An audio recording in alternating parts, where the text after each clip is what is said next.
Olá, grandiosas almas!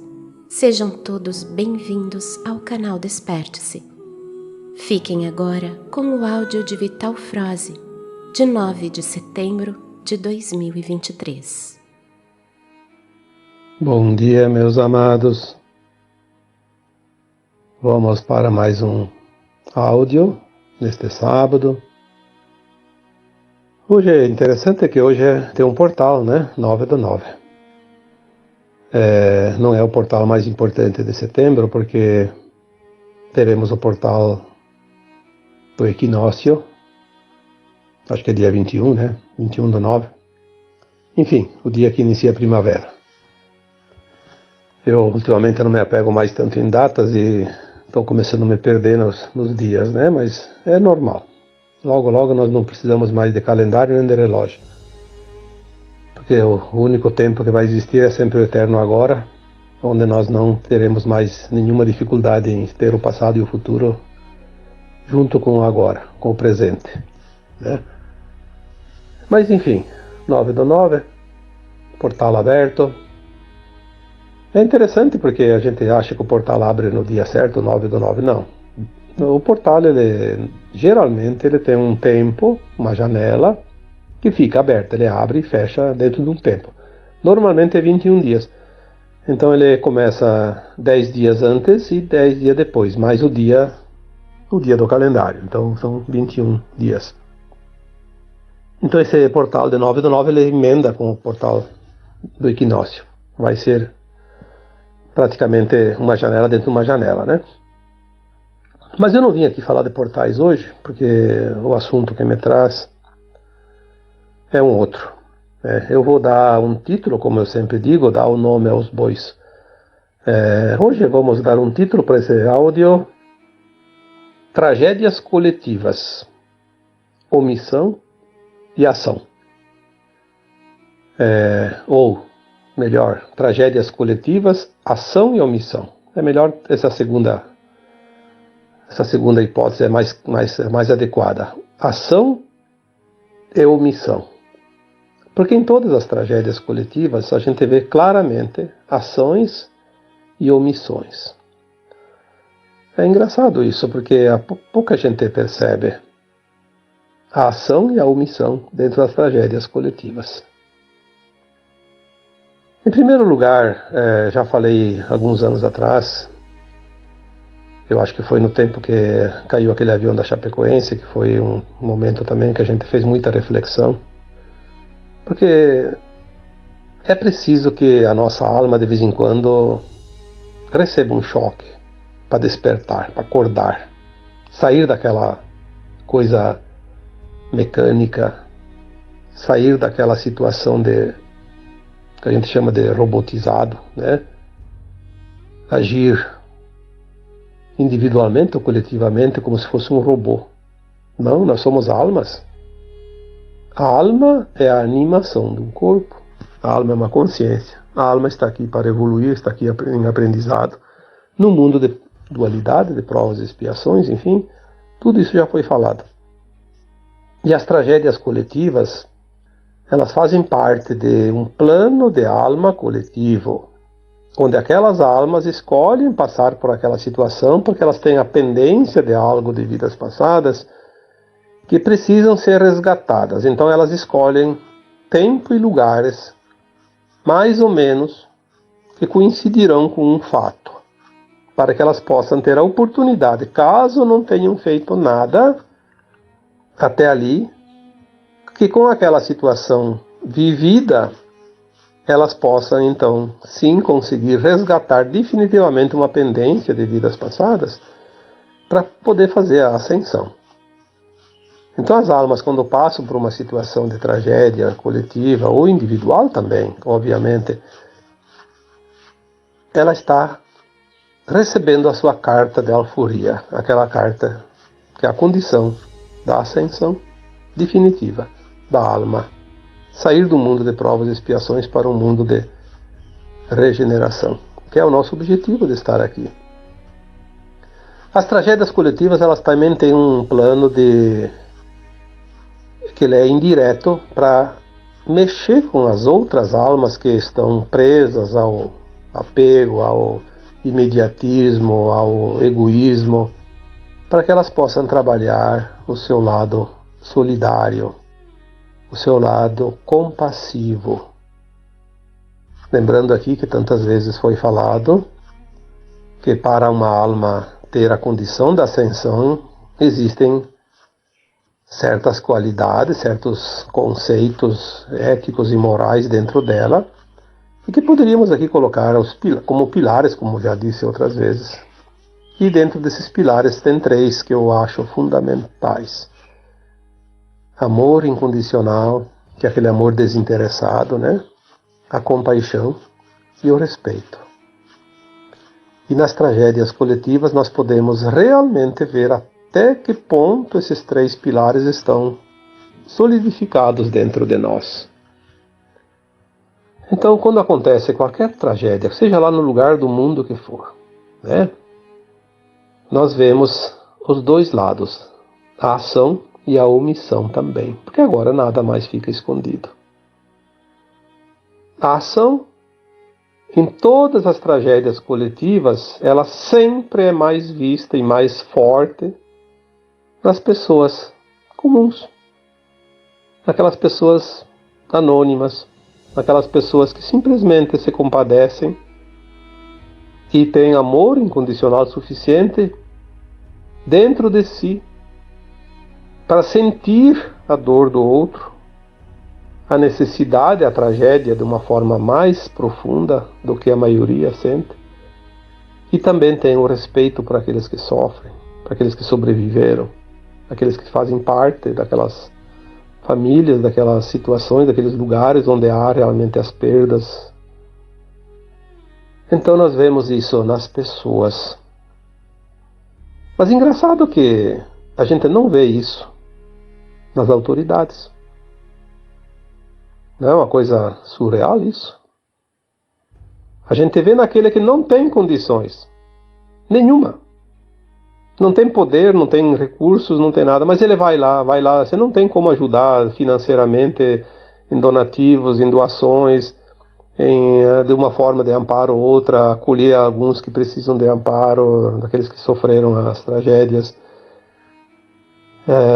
Muitos vão lá ajudar, né? E, pessoalmente.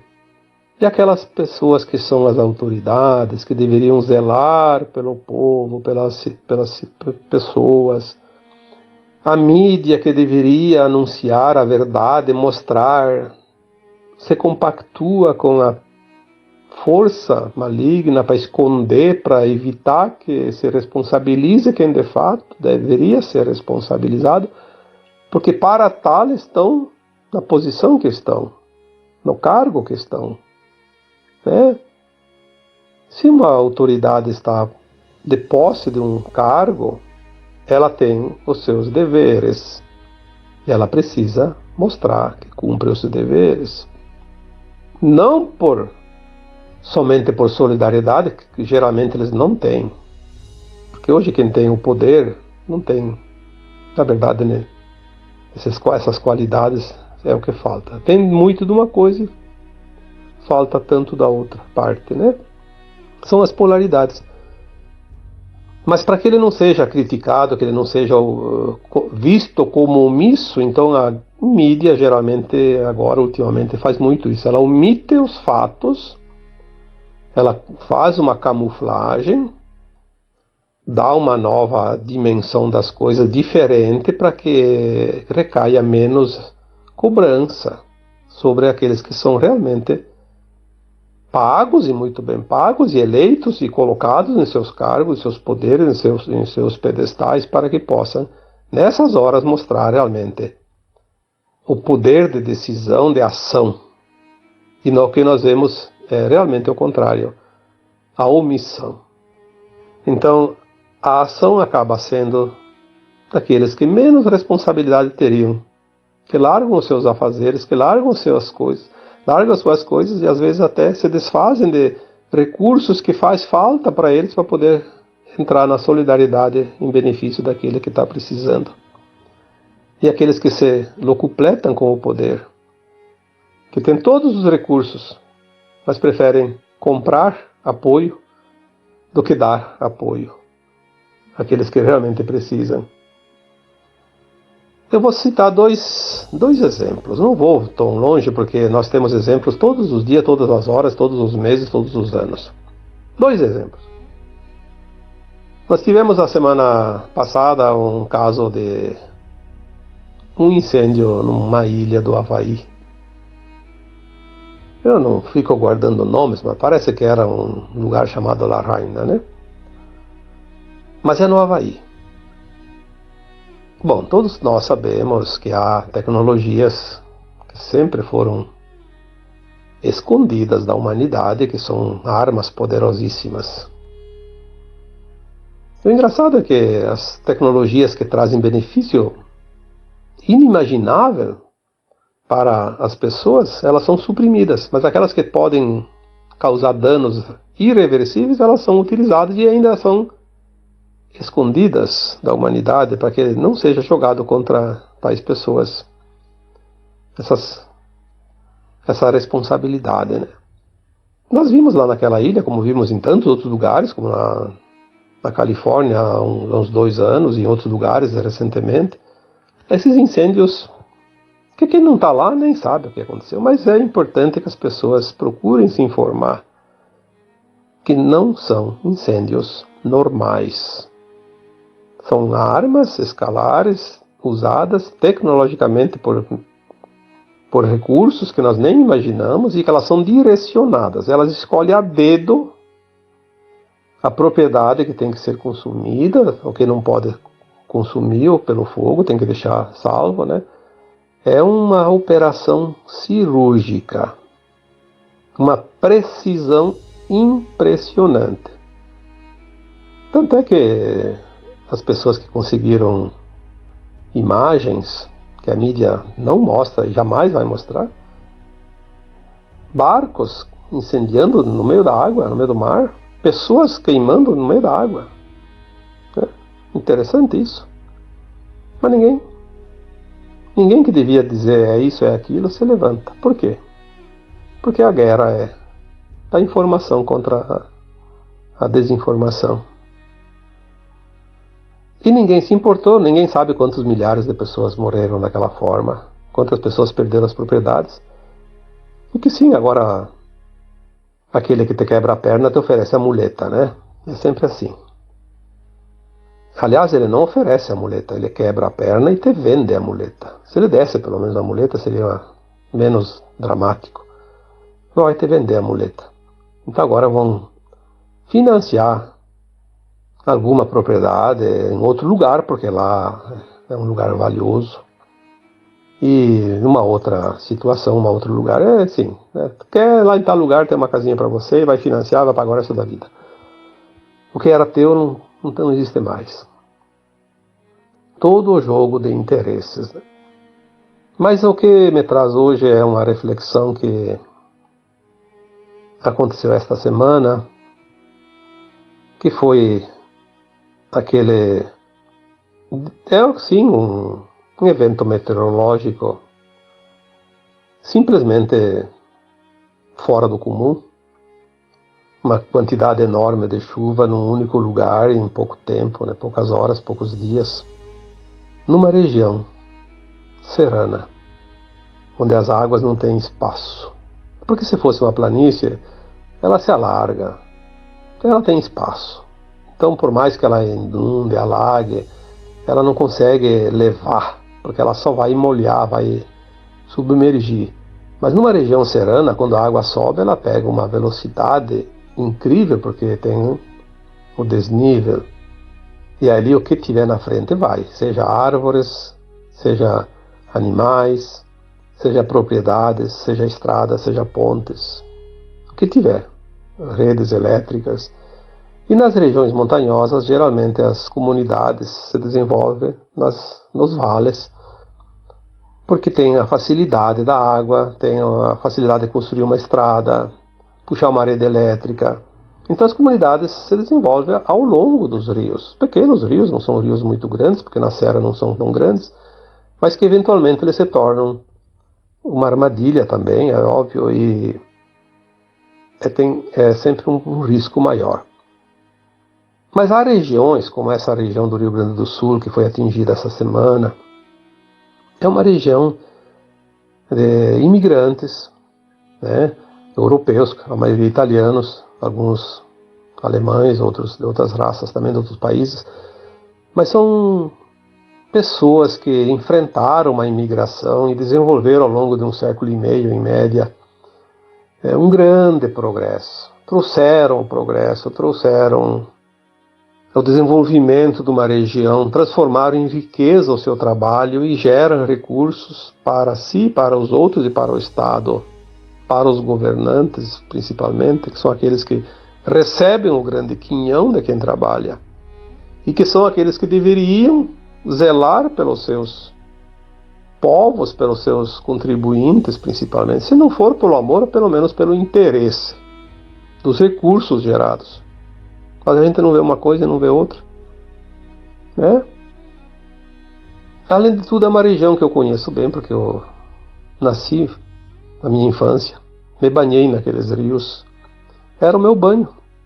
Não tinha chuveiro, não tinha luz, não tinha energia elétrica, né? Não tinha nada, então a gente ia tomar banho de rio. Era o rio que nos lavava, a água do rio. A gente ia para a roça, trabalhava, se sujava todo com terra, com poeira, com barro. E depois a gente ia para o rio se lavar para depois ficar dentro de casa à noite e dormir e acordar no outro dia e trabalhar de novo. E nessas águas eu me banhei. Nessas águas, desses rios, dessa tragédia. As nascentes, né? O rio que passava em frente à minha casa era um rio chamado Rio Guabiju, que entra num outro rio chamado Rio Carreiro, que depois entra junto com outro afluente, o Rio das Antas, e forma o Rio Taquari. Que depois logo abaixo eu pego mais um rio, que eu acho que é o Guaporé, e forma um rio ainda maior, mas continua como Taquari até Porto Alegre, né? No delta da Lagoa dos Patos, né? Não são rios muito grandes, mas são rios que vão criando corpo.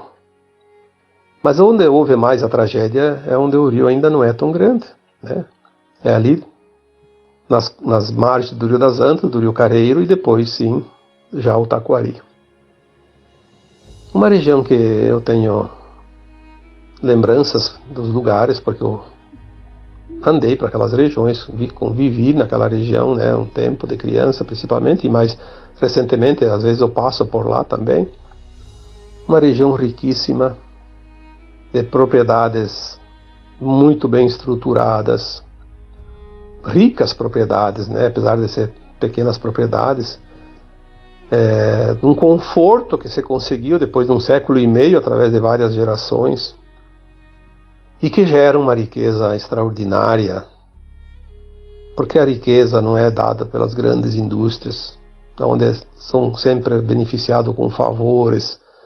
É aquelas pequenas propriedades, aquelas pequenas indústrias, aquela pequena empresa, aquele pequeno agricultor que trabalha e contribui com cada centavo que ganha, contribui com os seus impostos, com a sua contribuição para o Estado, para manter esse grande cabide público que sobra gente pelos cotovelos e não se sabe onde colocar mais os cargos, com ricos salários, que vivem no conforto do ar-condicionado, das viagens aéreas, e que não se importa nem um pouco de onde vem o seu dinheiro, do seu salário.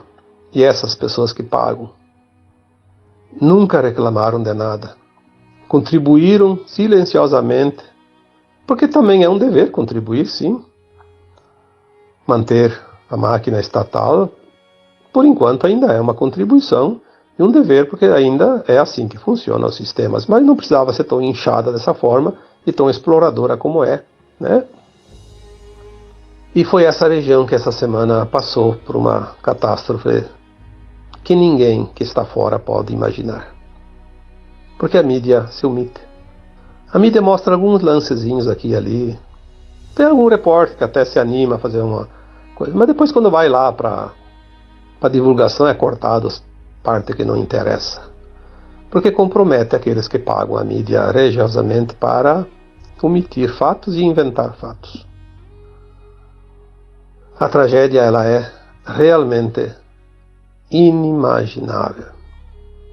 É tão grande que eu nem assisti nada. Vi algumas informações. Aliás, nem sei quantas pessoas desencarnaram, porque não assisto o noticiário. Eu sei que são muitas dezenas já confirmadas, mas pode chegar a centenas, porque tem muita gente ainda que não foram encontradas. Porque uma enchente dessa leva pontes inteiras, não vai... Como é que vai achar um cadáver depois aonde e como, né? Mas é uma tragédia realmente muito grande.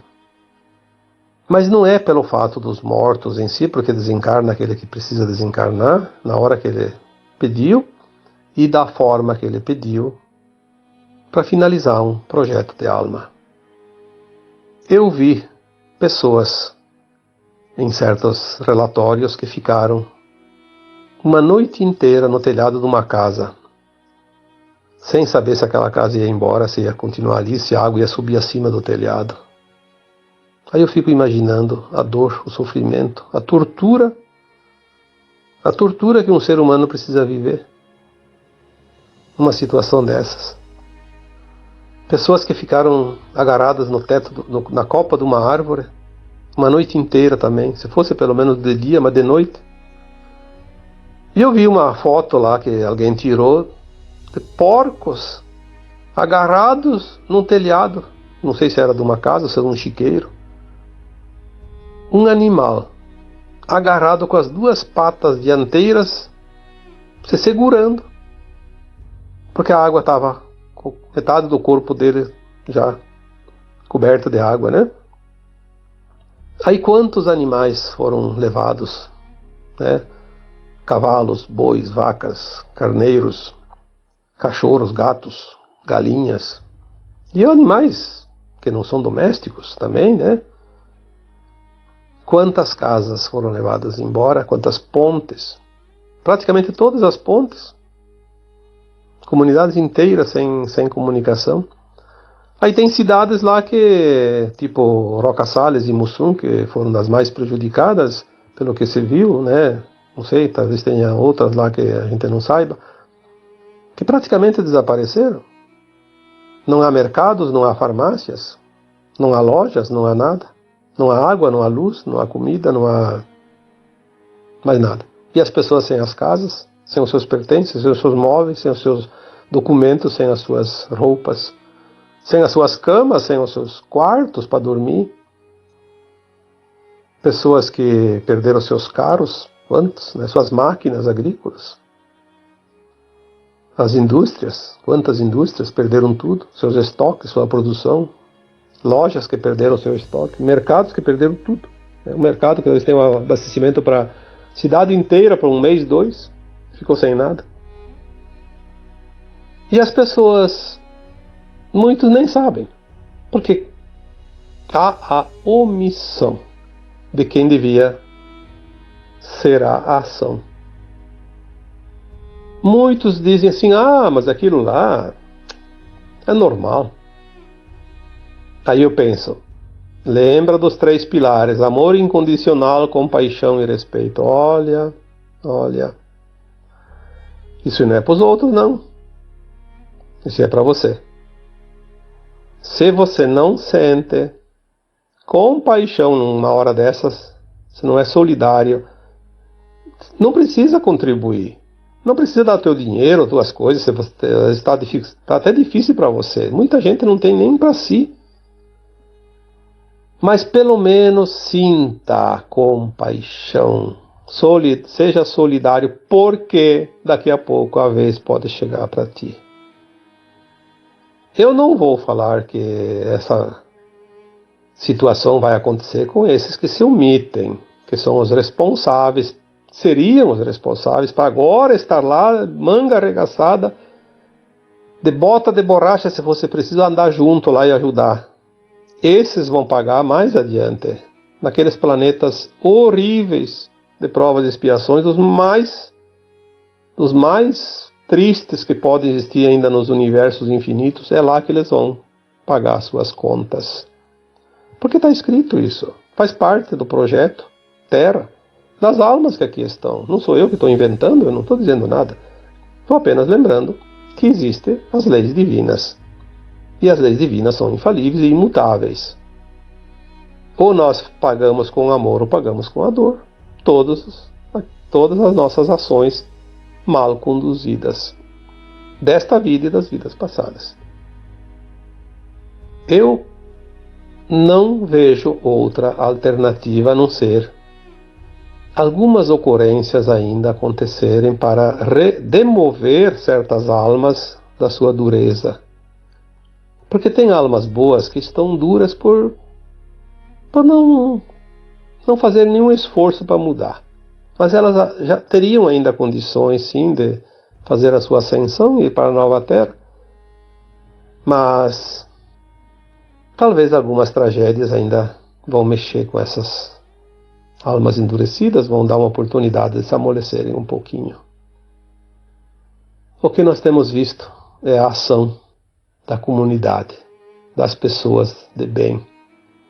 Eu vi um áudiozinho que eu recebi aqui, uma pessoa lá que estava na coordenação dos trabalhos pedindo que não mandassem mais alimentos e coisas, porque senão ia acabar se perdendo, que já tinha suficiente. O que eles precisavam mesmo era de ação para reconstrução. Pessoas que fossem ajudar a limpar, construir, organizar, ajudar aqueles que estão sem casa, sem lugar para ficar, sem comida, sem água, achar lugares para eles, e, enfim, esse trabalho de logística, né? É preciso, sim, que a comunidade aprenda com as coisas, e a gente vê como tem gente fantástica nesse mundo, em todos os lugares, não só aqui no Brasil, não só nessas situações que foram narradas aqui, mas em todos os lugares, em todas as circunstâncias. Por isso que 1/3 da humanidade está pronta para a ascensão. E por isso também que 2/3 não estão prontos, porque há muita omissão. E tem gente com a cara deslavada, né, de dizer que é bem feito porque isso, porque aquilo, porque sempre tem alguns interesses ideológicos e políticos por trás, que tem gente que carrega a bandeira do Satanás e nem sabe. E ainda se vangloria e desfila como vencedor. É lamentável ter que dizer isso, e eu não gosto de falar nesses termos, porque não faz bem nem a ninguém, nem a mim. Mas tem horas que parece que tem um caroço de abacate que tem que cuspir. E é nessas horas que a gente deve dar um murro numa mesa, como fez o Cristo quando chutou os fundilhos daqueles mercadores do templo e enxotou-os de lá.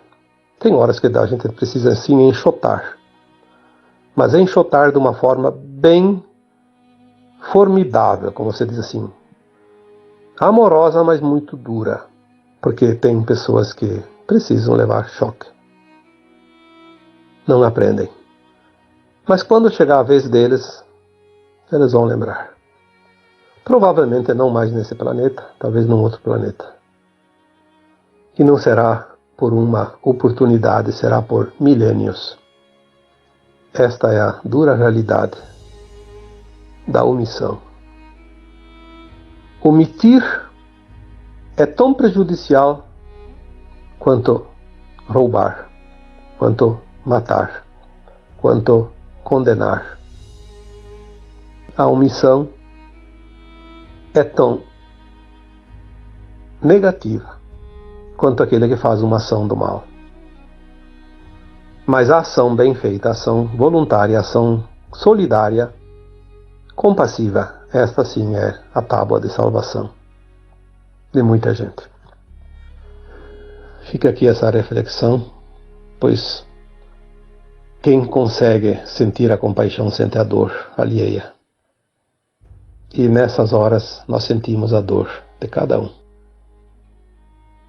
E temos também que ter muita força para superar não somente os nossos difíceis trampolins que ainda precisamos passar, mas também superar a dor do outro quando sentimos ela forte, rebombar em nós mesmos. Que a misericórdia divina seja generosa com todas as pessoas que estão passando por dores e sofrimentos, e que a providência divina seja compassiva com aqueles que se omitem nessas horas. Aqueles que deviam agir e se omitem, aqueles que deviam ser solidários e ainda encontram motivos e ocasiões para rir da desgraça dos outros. Façamos então essa reflexão, porque os sinais já são dados há muito tempo e eles vão continuar até o fim, até se concretizar, até se completar toda essa transição planetária que está próxima de findar. Eu agora vos deixo um abraço de luz em cada um de vocês. Namastê.